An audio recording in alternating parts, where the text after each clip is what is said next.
fini le 7 du coup. Donc posez-vous tranquillement, on va aborder un petit peu près tout ce qui s'est passé durant la saison. Je vais pas forcément donner mon avis, forcément à chaque fois, je donnerai un petit peu, mais le but c'est vraiment un petit peu comme j'avais fait à l'époque du Vendredi Culture où je vous avais expliqué la F1. C'est vraiment de repasser sur tout ce qui s'est passé sur la saison, les résultats majeurs, etc. etc. Aussi, si je regarde beaucoup à droite, c'est parce que j'ai mon PC avec le script, entre guillemets, on va dire, pour pouvoir avoir une trame de ce que je vous raconte, pour que ça soit plutôt clair. Je vais aussi essayer de faire un montage sympa où on va voir quelques images, etc. Mais ça sera pas hyper développé, mais voilà, histoire que vous puissiez quand même mettre des têtes sur les noms, etc., etc. Bref, on est parti.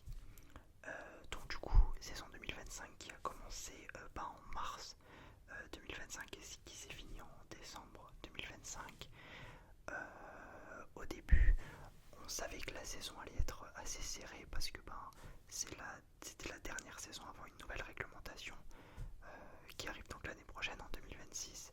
Et on savait que grosso modo toutes les écuries allaient atteindre, on va dire, le maximum de performance que la nouvelle restriction de 2022 pouvait proposer.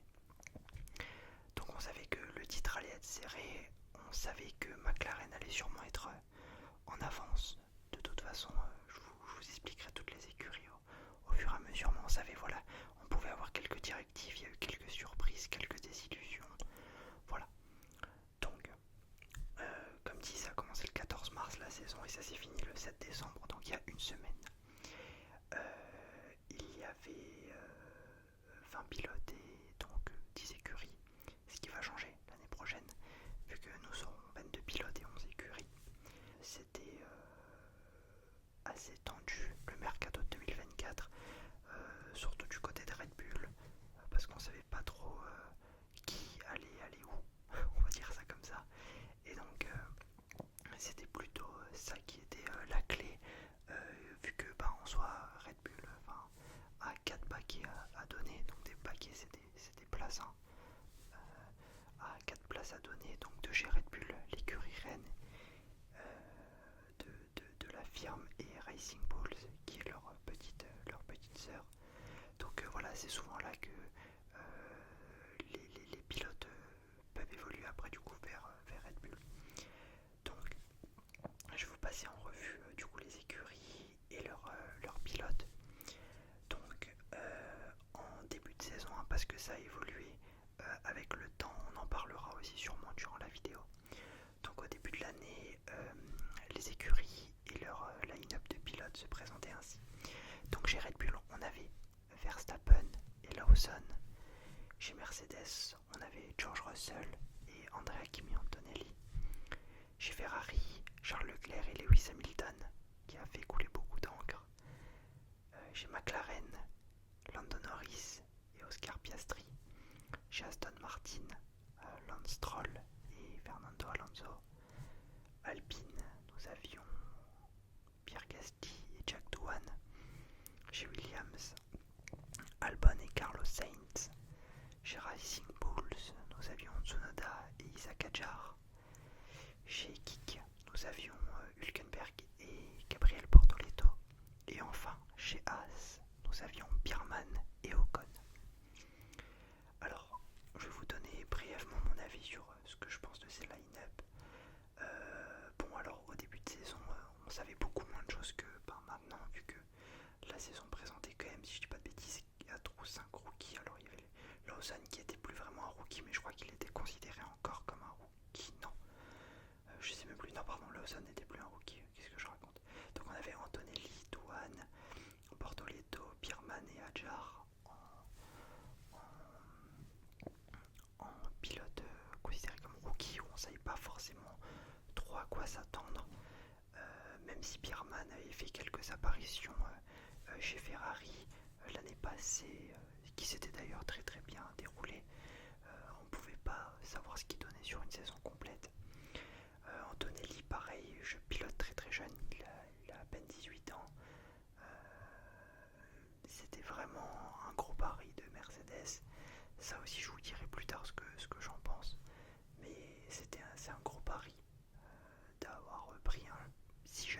sans le faire passer par une écurie secondaire à Mercedes comme Williams par exemple.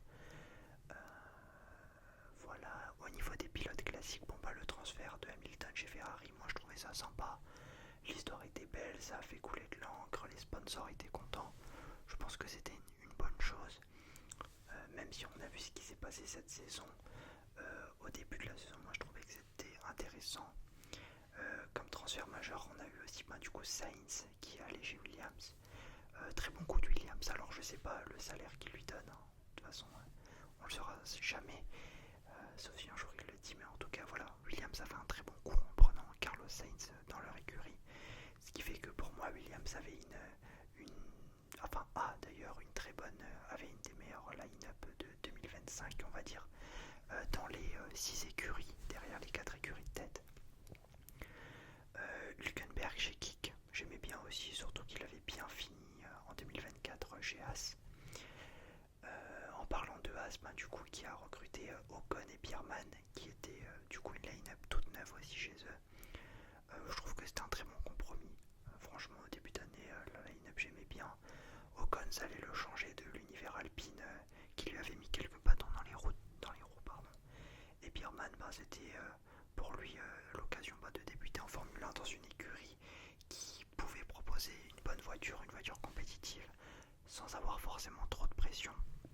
Je rappelle que Biermann est un pilote de l'académie Ferrari et que Haas roule avec des moteurs Ferrari. Donc on peut à peu près dire que Haas est une petite sœur de Ferrari, même si c'est pas vraiment le cas, mais on peut dire ça comme ça. On va dire qu'il reste dans le giron de Ferrari. Ensuite, une autre line-up que je trouvais incroyable, c'était chez Racing Bulls avec Tsunoda et Hadjar. Alors, peut-être qu'il y a 2 ou 3 ans, j'aurais pas dit pareil, parce que Tsunoda, il y a 2 ou 3 ans, était bien moins bon coéquipier qu'il peut l'être actuellement. Mais pour moi, Tsunoda était une valeur sûre chez Racing Bulls et Hadjar pouvait apprendre beaucoup de choses à ses côtés. Et surtout, c'était un bon pilote référence pour Isaac Hadjar de se confronter face à Yuki Tsunoda, qui est une référence dans les pilotes de milieu de grille. Voilà, Oscar Piastri et Norris, pour moi, c'était, on va dire, la line-up qui avait le plus de potentiel de régularité, on va dire. Piastri finissait bien en 2024. Moi, je suis assez fan de lui, donc je le supportais. Je me suis dit qu'il allait vraiment être au top cette saison. Maintenant, de là à l'être autant qu'il l'a été, peut-être pas, mais pour moi, c'était une des line-up les plus sérieuses, parce que j'avais un petit doute quand même sur Hamilton, sur le fait qu'il arrive à s'adapter rapidement ou non. Et donc, c'est pour ça que pour moi, la line-up de McLaren était la plus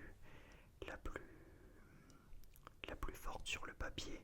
Verstappen, Lawson était aussi une bonne line-up, mais pour moi, Lawson, enfin d'ailleurs pour beaucoup de personnes, et bien sûr ça a été démontré sur toute l'année, Lawson est un bien moins bon pilote que Piastri, donc c'est pour ça que même si Verstappen est le meilleur pilote, il ne peut pas compenser à lui deux pilotes aussi bons que Norris et Piastri.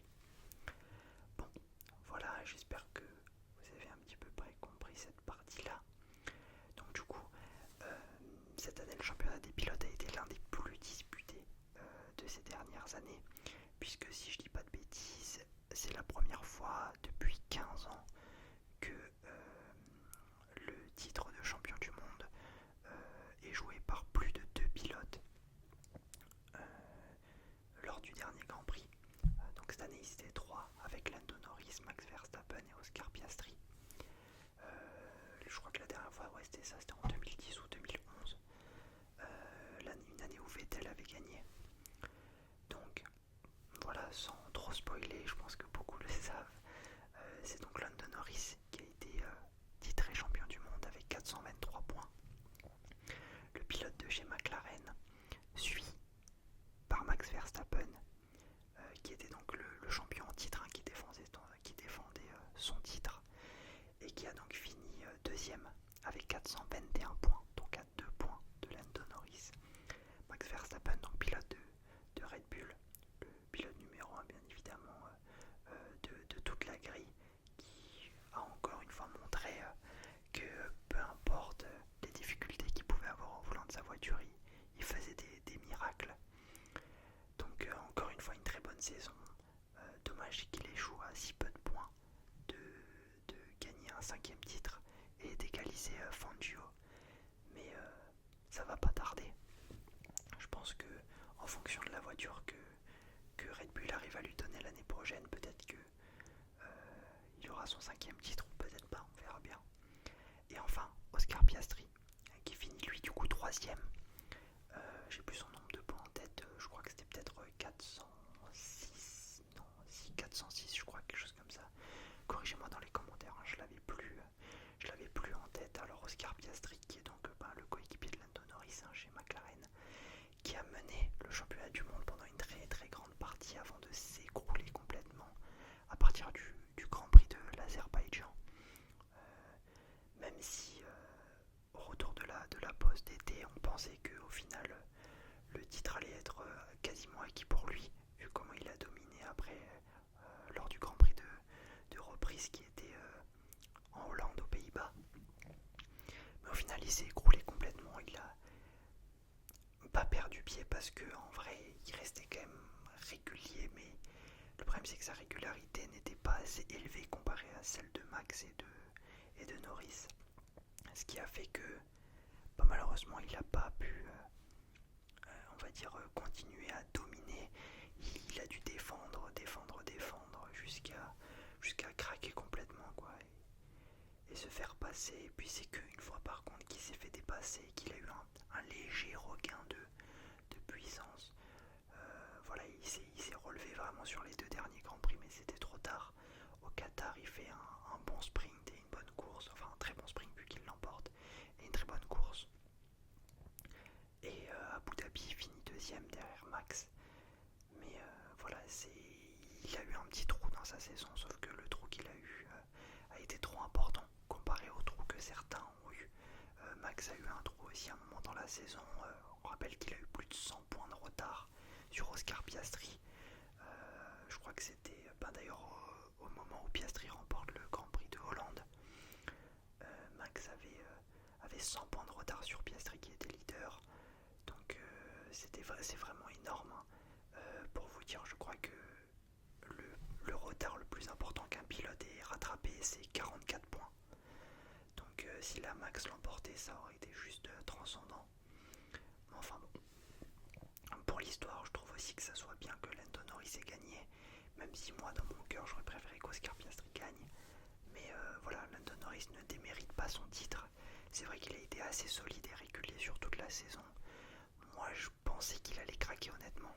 Je pensais que Oscar Piastri allait être plus fort que Lando mentalement. Mais Lando a réussi à retrouver une seconde force après l'Azerbaïdjan. Il s'est vraiment remis dedans et puis il a été vraiment régulier toute la saison. Ça aussi ça a été très fort. Alors que Piastri c'était des fois plus en dents de scie. Donc je peux vous dire également par exemple le classement de George Russell qui a fini donc 4e avec 319 points, qui lui a fait aussi une très très bonne saison honnêtement. Je trouve qu'il est un tout petit peu passé sous les radars. Si je dis pas de bêtises, il a gagné quand même 2 courses, il a fait pas mal de podiums, je crois 9 podiums. Franchement c'était une très très bonne saison dans une saison quand même où la majorité des podiums étaient quasiment injouables quoi. Parce qu'au final ils étaient toujours on va dire complétés par 2 McLaren. Il restait à chaque fois une place qui se jouait soit entre Max, soit entre avec Charles qui essayait de s'en sortir, soit un pilote complètement aléatoire du milieu de peloton qui arrivait à sortir des performances incroyables. On se rappelle notamment de Hülkenberg qui fait son premier podium à Silverstone, Hadjar qui fait un podium, qui est-ce qui a fait d'autres, Sainz a fait un podium, enfin vous voyez, beaucoup de pilotes qui étaient des pilotes de milieu de grille dans des écuries qui ne jouaient absolument pas ce genre de place ont réussi à accrocher des podiums, pour la plupart leur premier en carrière. Et c'est vraiment ça aussi je trouve qui a rythmé cette saison, c'est que les pilotes du milieu de peloton pouvaient espérer plus que ce qu'ils pouvaient espérer à l'époque. On verra sûrement après le classement des écuries, parce que celui-ci je ne l'ai pas préparé mais je pourrais le chercher rapidement. Mais Alpine qui a malheureusement fini dernière avec 22 points. 22 points c'était énorme pour une écurie il y a quelques années. Avec 22 points vous pouviez finir 7ème assurément dans les airs de domination Red Bull ou de domination Mercedes dans les années encore plus tôt, avec 22 points. C'était vraiment correct pour une écurie de milieu de peloton, alors que là avec 4, alors c'était combien, 79 points, je crois qu'ils ont fait les 9e ou 69 points, enfin bref, ce qui est énorme, 69 points pour une écurie. On finissait à peine dans les tréfonds du classement, donc ça c'était une chose importante. Et puis ensuite à la 5e et 6e position, on a donc Charles Leclerc et Lewis Hamilton, avec respectivement 242 points pour Leclerc et 156 pour Hamilton, 100 points d'écart quand même sur cette saison entre les deux. Alors, s'ils avaient été champions du monde par exemple avec 442 points pour Charles et on va dire 356 pour Hamilton, l'écart aurait pas été si important, mais en fait avec si peu de points, 100 points d'écart, c'est énorme, parce que le problème c'est que c'est des pilotes qui grappillent, et vraiment qui essaient de grappiller des points, et en fait en général quand on fait 156 points, voilà, c'est que il n'y a pas de podium, il n'y a pas de gros résultats à la clé. Alors Lewis Hamilton a gagné un sprint, on peut pas lui enlever ce mérite, mais bon, ça restait un sprint, c'était en début de saison, il n'a pas réussi à réitérer ça du tout même, et ce qui était assez dommage. Donc Charles a vraiment dominé Lewis sur l'ensemble de la saison. Maintenant, ce qu'on espère, c'est que l'année prochaine, ils arrivent à remonter la pente et à nous pondre une bonne voiture. Donc, le championnat constructeur, alors attendez, je vais juste vous chercher le classement du championnat constructeur. Hop. Classement constructeur. Hop. Ça vous fait un petit peu d'ASMR en même temps, hop, avec le clavier. Voilà. Donc bien évidemment, c'est McLaren qui a gagné, mais ça on le savait depuis, je sais même pas quel Grand Prix c'était officiel. Si je dis pas de bêtises, je sais plus, non j'ai pas envie de dire de bêtises, mais enfin c'était très tôt dans la saison qu'on savait que McLaren était champion du monde. Donc McLaren championne du monde avec 833 points, suivi par Mercedes, 469 points, porté par un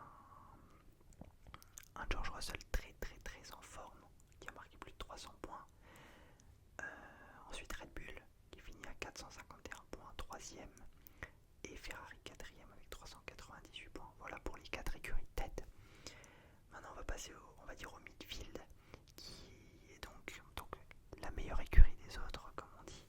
À la 5ème place c'est donc Williams qui finit avec 137 points, et également qui réussit à placer ses deux pilotes, donc Albon et Sainz, dans le top 10 du classement des pilotes, ce qui est une excellente performance, ce qui prouve aussi que la line-up était très équilibrée.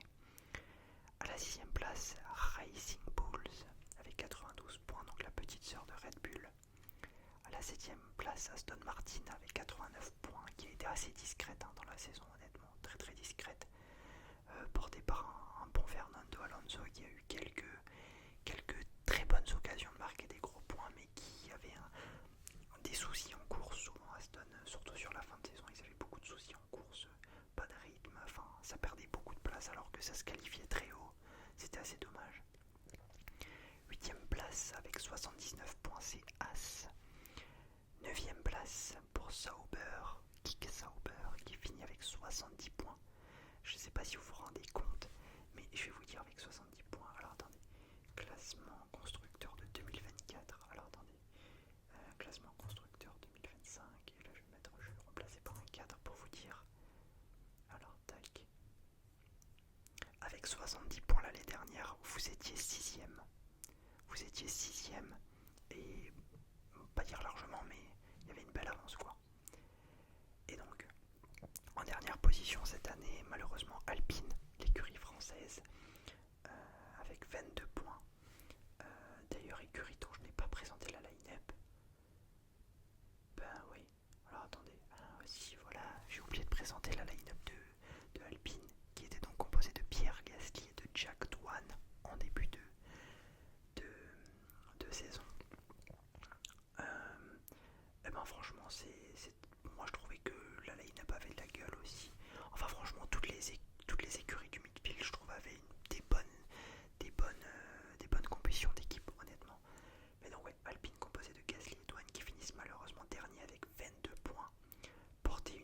par Pierre Gasly qui a marqué les 22 points.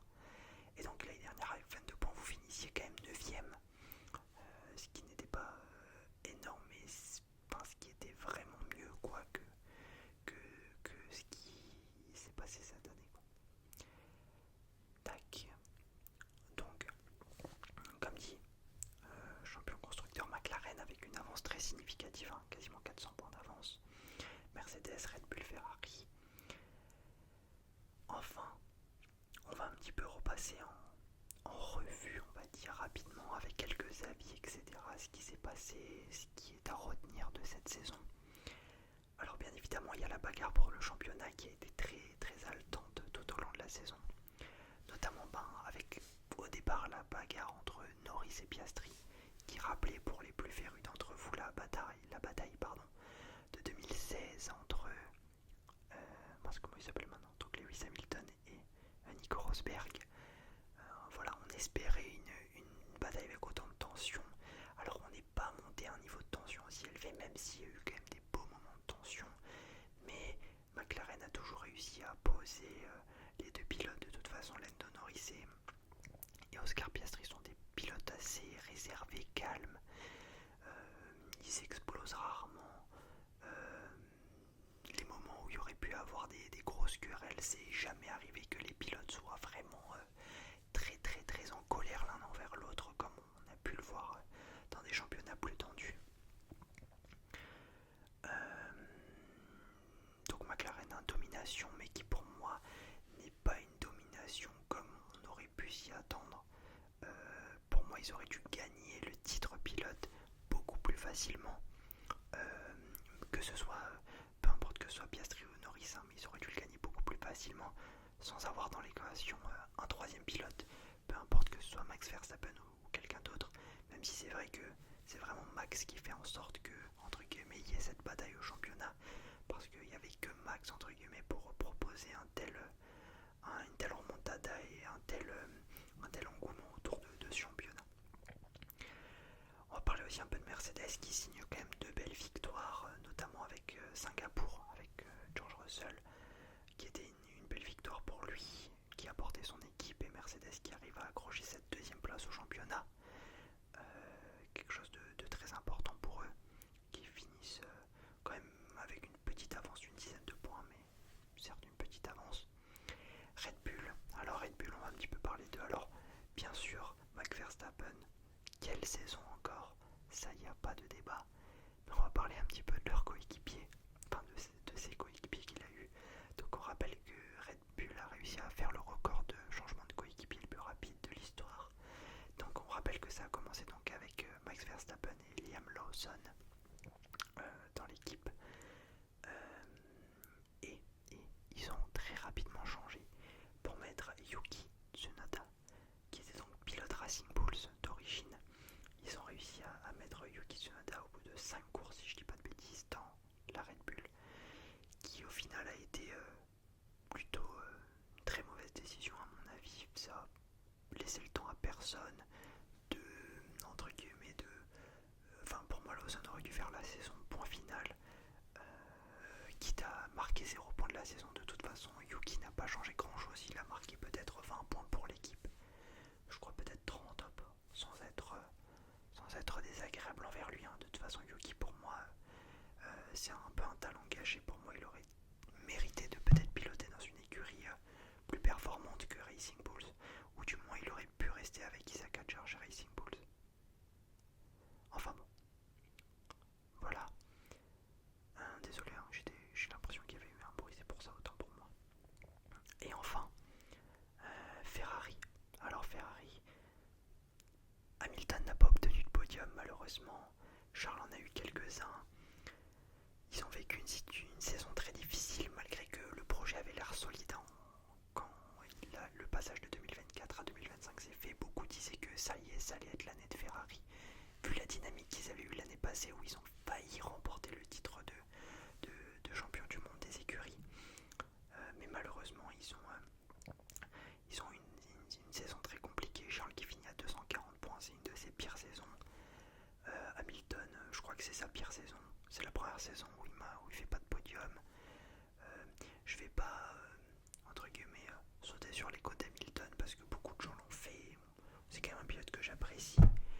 c'est vrai que sa première saison chez Ferrari, c'est sûr et certain, et ça, je pense que la majorité des gens seront d'accord avec moi, mais elle est ratée. Sa première saison est ratée, alors au début, voilà, le temps d'adaptation, moi je comprenais, c'est quelque chose qui ne me choquait pas, vu qu'il avait été, je ne sais plus combien d'années chez Mercedes, je crois que c'est 10 ans, ce qui est vraiment énorme. Il n'y a que Max actuellement qui fait ça chez Red Bull, sinon il n'y a aucun pilote sur la grille qui est aussi longtemps dans une écurie. Il y a Lando et Charles qui sont depuis le début dans leurs écuries respectives, mais ça c'est pas encore aussi long. Enfin bref.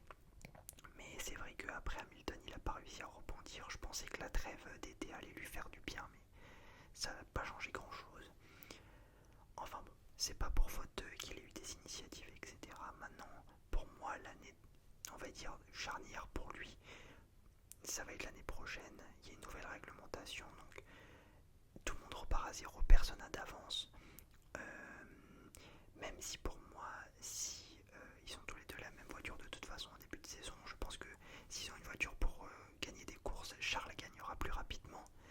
Mais Hamilton peut être régulier, enfin, de toute façon c'est toujours comme ça qu'il a été, c'est un pilote très régulier qui fait très peu d'erreurs. Mais donc on verra, mais pour moi l'année prochaine, s'il rate encore une saison, il faudra peut-être penser, alors peut-être pas raccrocher les crampons, mais moi je le vois pas rouler dans une petite écurie. Pour lui, pour son image, ça serait vraiment très dommage. Donc soit raccrocher les crampons et trouver une autre écurie peut-être à reprendre en tant que directeur sportif, j'en sais rien, il y a plein de choses à faire. Mais peut-être que ce sera peut-être temps pour lui de ne pas salir tout ce qu'il a fait dans les années passées, de se créer une mauvaise réputation de pilote qui veut pas lâcher.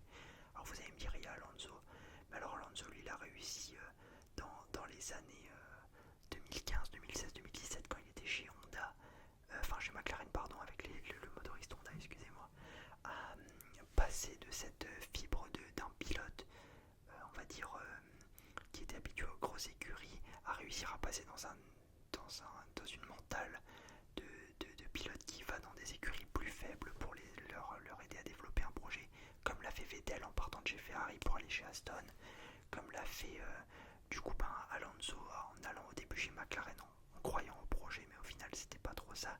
Mais après il est allé chez Alpine, il a cru au projet Alpine, il a cru au projet Aston. Donc voilà, avoir pour Hamilton de croire soit dans un petit projet, soit à penser à autre chose. Voilà, je vais pas m'attarder sur d'autres écuries. Petit point pour Isaac Hadjar, qui pour moi est le rookie de l'année. Alors je dis pas ça parce qu'il est français. Pour moi, si Antonelli finissait à 200 ou 250 points sa saison devant Charles par exemple, pour moi Antonelli aurait été rookie de l'année, mais pour moi Antonelli a montré beaucoup trop de faiblesses. Certes il fait un podium assez rapidement dans la saison, certes, mais c'est beaucoup trop irrégulier. Il fait quand même, je crois si je dis pas de bêtises, 6 grands prix où il marque 4 points dans une Mercedes, c'est vraiment trop peu. Ouais, c'était une saison en temps de scie, alors ça va sur la fin de saison, il s'est un peu rattrapé, je trouve. Il a fait une bonne fin de saison globalement. Pas tant d'erreurs que ça sur la fin de saison, mais le début était quand même très compliqué, donc pour moi il mérite pas forcément d'être rookie de l'année. Pour moi c'est plutôt Isaac Hadjar qui a fait une très bonne saison, mais globalement honnêtement tous les rookies ont été très bons, que ce soit Oliver Biermann, c'est Oliver Biermann ou Gabriel Bortoleto, tout le monde a été très bon.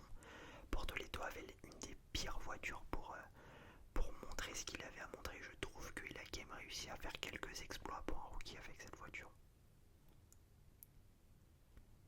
Enfin bon, désolé, j'ai une fois cru qu'il y avait un bruit, je suis désolé.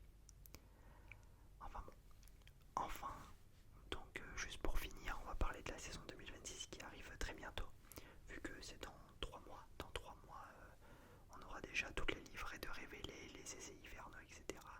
Donc l'année prochaine, toute nouvelle réglementation. Donc il y aura un nouveau règlement thermique, le moteur va changer, il y aura une évolution de l'aérodynamisme et tout ça devrait bien sûr redistribuer les cartes, puisque c'est aussi une des rares saisons où quand il y a un nouveau règlement c'est et moteur et aérodynamique. En général c'est souvent qu'un des deux, ou alors un est majeur et l'autre est mineur, mais là c'est vraiment les deux qui sont très importants. Donc sur ça je vais pas trop m'étaler parce que c'est très complexe et je maîtrise pas forcément aussi bien que ça le sujet. Je sais juste que l'effet de sol compresseur, c'était l'effet qu'il y avait avec le plancher de la voiture. L'espace sera différent et permettra aux voitures de ne plus avoir cet effet de sol qui était clé pendant les saisons de 2022 à 2025. Et les moteurs se verront retirer le MGUK.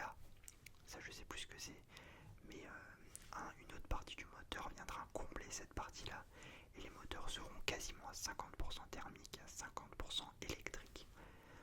Voilà, les écuries travaillent depuis déjà un an sur cette réglementation, vu qu'ils y ont le droit à partir du 1er janvier 2025. Donc oui, ça fait quasiment un an qu'ils y travaillent. De ce qui est un petit peu dans les rumeurs qui traversent, on dirait que Mercedes a un moteur en avance par rapport aux autres.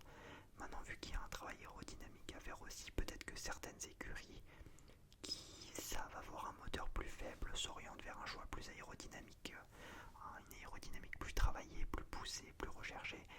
Mais enfin bon, c'est souvent plus facile de copier l'aérodynamique que de copier le moteur. Donc on verra. Enfin bon, de toute façon ça sert à rien de spéculer tant qu'ils n'ont pas tourné sur la piste à Bahreïn. Si je dis pas de bêtises, ça commence à Bahreïn cette année ou ça commence en Australie. Enfin bon, quoi qu'il arrive sur l'un des deux où ça commencera, on verra bien. C'est vraiment à partir de là qu'on verra ce que ça va donner. En tout cas moi j'ai hâte, parce que franchement je pense que ça peut être sympa. Notre Français Isaac Hadjar qui va dans une écurie du top 4 des constructeurs. Enfin un Français de nouveau de retour dans une écurie qui peut jouer le titre. Ça fait plaisir. Voilà, les écuries de l'année, enfin les line-up de l'année prochaine sont très intéressantes. Je vais pas vous les dire parce que je la réserve pour une autre vidéo qui arrivera sans doute juste avant que la saison commence, mais comme ça me laisse un petit peu de content pour les prochains. Enfin voilà, j'espère avoir été clair sur ce que j'ai dit, que j'ai pas fait trop d'erreurs ou que c'était pas trop saccadé. N'hésitez pas à me dire vos conseils, etc. sur ce qui pourrait améliorer ce genre de concept, parce que moi j'adore parler de sport, c'est ma passion, le sport.